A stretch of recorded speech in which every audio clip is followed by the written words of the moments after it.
Welcome back to the channel, guys. A very, very excited host, JayNotion, is sat here waiting to glare over this amazing overview trailer for Lords of the Fallen.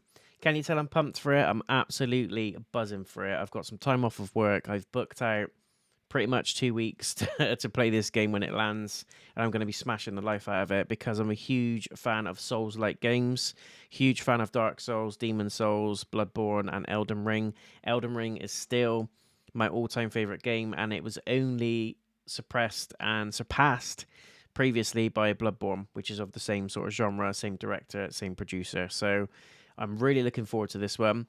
The more I see about this game, the more hyped I get. I love the fact that you've got sort of seamless co-op as well, so you can play the whole game with a friend from the beginning to the end, or you can play it solo, or you can summon in NPCs, or you can summon in randoms to help you. But I'm going to be doing the first playthrough absolutely solo on my Todd, because that's how I like to experience these games. Nice and crazy, nice and rough, and it's going to give me a hard time. I know it is, and I can't wait. So this one's coming out on October 13th, guys, this Friday. So pencil that one in. Pre-orders are available now. I've pre-ordered the deluxe edition because you get the Dark Crusader character. And you do get the Dark Crusader character later in the game if you just buy the standard edition. But if you pre-order the deluxe, you get the character from the start. And the only reason I really wanted the deluxe edition for that character is because he looks the spit of the Witch King from Lord of the Rings. So massive fan of that too. So this is going to be really, really intense for me to watch. I cannot wait to see what else is going to be unveiled. But I've watched so many interviews, I've watched so many previews of this game, and for me it's going to be up there with one of my top 3 games of the year, I think, along with Final Fantasy and maybe one other that I will not mention just yet because I'm not quite sure what my number 3 is going to be. But this could be number 2. Can't imagine this is going to knock Final Fantasy off the top spot for me, but it might. Who knows? If it delivers on the story, it looks like it's going to deliver on the dialogue. The voice acting looks great. The visuals are amazing. I absolutely love, and hats off to the developers and the people that helped put together this game, that there's 2 worlds that are interwoven. You've got the undead world and the living world, basically. If you die in the living world, you're reborn in the undead world. You get one more chance to get all your stuff back. But the longer you spend in the undead world, wraiths start chasing you, stuff gets harder, enemies are crazy. But it also means that there's alternate paths through the main world because you're peering into the undead world. And to have to build essentially 2 games, one on top of the other, and it's split by a lamp, which you hold up, which shows, you peer into the undead world basically through this lamp, is absolutely insane. And it must have taken a huge amount of effort. So I hope this game does well. I hope there's not many bugs and not many issues on release, and it gets the support that it's due. But based on the views that this video has already got, and based on the amount of noise I'm seeing online from the different communities on the Reddits and the Discord pages about this game, I think it's going to do well. Either way, I'm going to be engrossed in it, and I'm definitely going to be streaming this one on day one, guys. So if you want to come and check me out, make sure you put the 13th in your diaries. It's going to be a morning stream. I'll probably do the first couple of hours, and then I'll just be relishing it then for 2 weeks, and I'll probably get it done within 5 days because I won't sleep. I'll be playing it non-stop. But anyway, you're here to watch the reaction of this trailer, which I haven't watched yet. So let's check this one out together and see what other madness we're into. Look at it.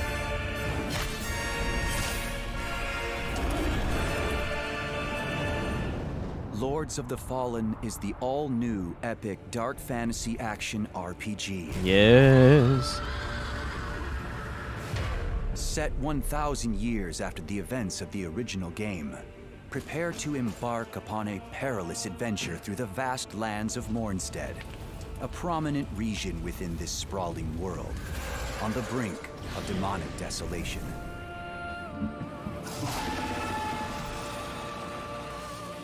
Yes. Stretching across its sky-scorched horizon lies the colossal hand of a deer, overlooked by the 5 holy beacons of the Sentinels. Look how beautiful it looks. Amazing.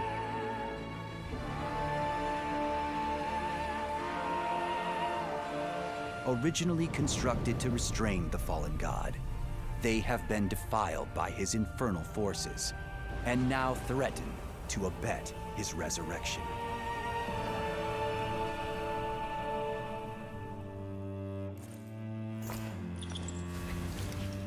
There he is. That's the Dark Crusader.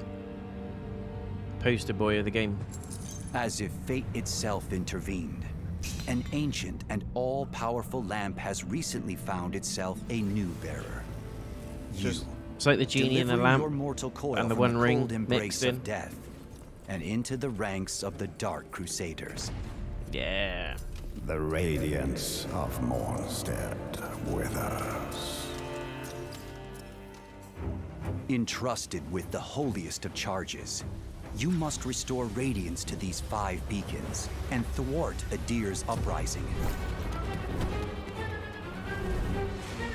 Mankind needs me now more than ever. But in a land overrun by demons, when the very fabric between Whoa. worlds is splitting, this is no easy feat.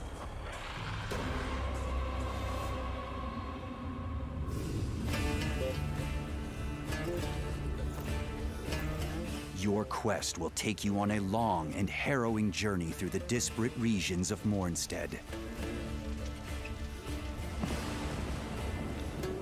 From forsaken fens to burning cities, cavernous mines to snow-capped forests. Love it. Each land is distinct, but equally fraught with untold horrors, Hey, curious Bowhead. companions, and myriad secrets. Consult your Nice. trusty journal to keep track of your whereabouts. Though a word to the wise, ink and parchment will provide limited solace, especially when it comes to this world's inhospitable counterpart. The lamp, you see, possesses an ungodly power. The power to cross between the realm of the living, Axiom, and the realm of the dead, Umbral. With each reality harboring its own labyrinthine pathways, you'll need to navigate both worlds accordingly. Axiom presents its own unique challenges, but terrors beyond comprehension await in the nightmarish equivalent.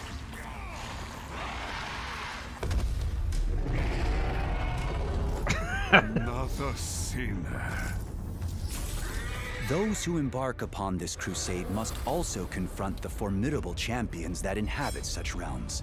A betrayal made flesh, and one I cannot brook. These fierce adversaries will not respond kindly to your interruption of their twisted endeavors. You are not welcome here. They will test the swiftest swordsmanship and the most adept spellcasters.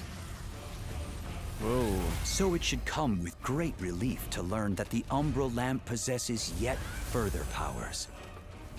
For should you fall in Axiom, you will rise once more in Umbral. You now have one final chance to overcome your you go. adversaries. But the longer you spend in this forsaken hellscape, the greater number of spectral horrors that will hunt you down. Yes.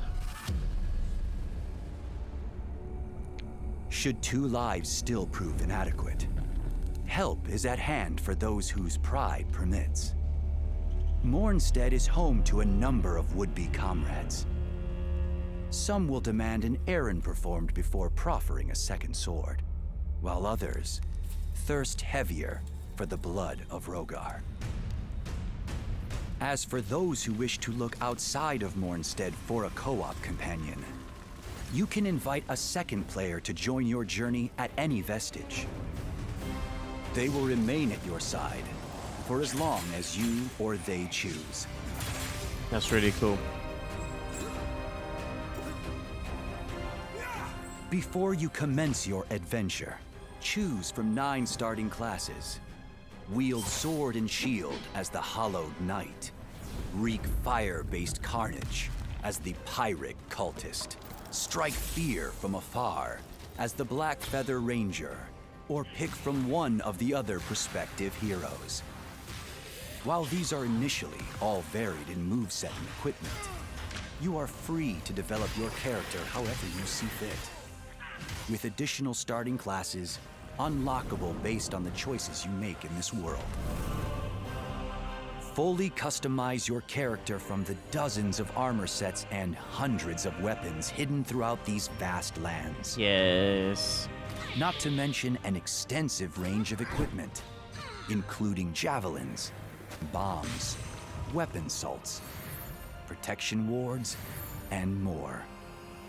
As for those that would forego metal for magic, there are 3 schools of sorcery to master: Radiance, Rogar, and Umbra, each comprising a sweeping spectrum of spells, from character buffs to arena-wide downpours of annihilation.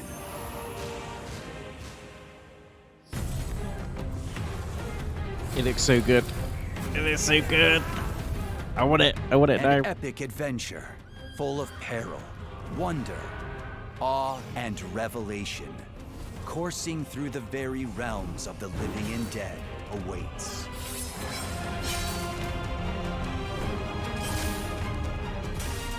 Awaken, Lamp-bearer, and set forth onto Mornstead, an expansive kingdom of shadow and chaos, in the darkest of crusades, to destroy a demon god. In light, we walk. Oh, I can't wait. I cannot wait. This is literally my Elden Ring fix until the Elden Ring DLC comes out. But this just is weaving beautiful dark fantasy. It's everything I love about an RPG game. There's loads and loads of inspiration there from all the games we know and love, like Bloodborne. The Black Feather Hunter is the hunter's hat. Everything, you know, the armor, the swords. It's obviously got influences from like Stephen King novels, even the Tolkien stuff, Lord of the Rings, Silmarillion. There's just characters, armor, set pieces that are all sort of weaved from the best of fantasy and dark fantasy, and I can't wait to get my hands on this one. I'm gonna still, I think, go with the Dark Crusader build. That's the pre-order special, and I'm gonna have a massive sword. I'm gonna roleplay as the Witch King, and I'm gonna blast people to oblivion. And I think once I've done through the game, I'm gonna do it solo, and I'm gonna persevere and get it done on my own, like I did with all the Souls games. And then on the 2nd, 3rd, 4th, 5th playthroughs, I'll go through, help some random people with bosses, get some friends on board, get them to buy the game, go in and play it with them, with different characters, different builds. I could just see myself getting utterly engrossed in this, the same as I did with Elden Ring. Before, you know, Elden Ring came out, I didn't really know what to expect with it. It was a Souls game, it looked good, fantasy, but I didn't know what I was getting myself into. And about 500 hours later, which is the exact time I've put into Elden Ring, which is mad, I've got all the weapons, upgraded most of the weapons, I've got all the armor, I've played through the game 4 times, I've seen everything there is to see in Elden Ring, and I'm ready for the next adventure, and this is going to be it, and I cannot wait. I'm going to be absolutely smashing this game all the way through to probably the end of next year. I'm probably solidly going to keep going to this with new characters, new builds. I'm going to get all the items, I'm going to get all the armor. I'm probably going to go for the platinum on this one as well. If I put so much time into it, there's no reason why I shouldn't go for the platinum as well. It's just a game that ticks all my boxes: fantasy, darkness, magic, spells, loot, armor, enemies, bosses, seamless co-op. It's fantastic, and I think the two sort of features I'm looking forward to the most is the seamless co-op. You can go from the game utterly from scratch, from start to finish, with a co-op partner. Absolutely seamless co-op, and you know, that's one of the gripes of the Soul games, and a lot of people feel the same, is that the summoning in the co-op system is a nightmare. Once you've done the boss of that area, you can't summon that person again until you're near the next boss. You've got to have a certain item, you've got to be in a certain area, a password, all that sort of thing. It makes it really complicated, and you run out of items as well, consumables that you use to summon people in. So then you have to go and farm more consumables to summon people, and it's just a pain. So I think for them to correct it in this genre of game, this is an edge that this game will have over the Souls games, and it's in the same genre, same sort of story and all that kind of stuff. There's some unique monsters in there, as well as monsters that are familiar to other games that I've played, like Demon Souls, and I'm all for it. I cannot wait.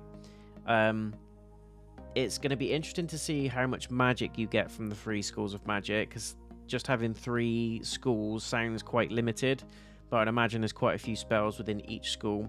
Love the fact you've got throwables as well. That's something we haven't seen until now. You've got consumable throw-in salts and things like that.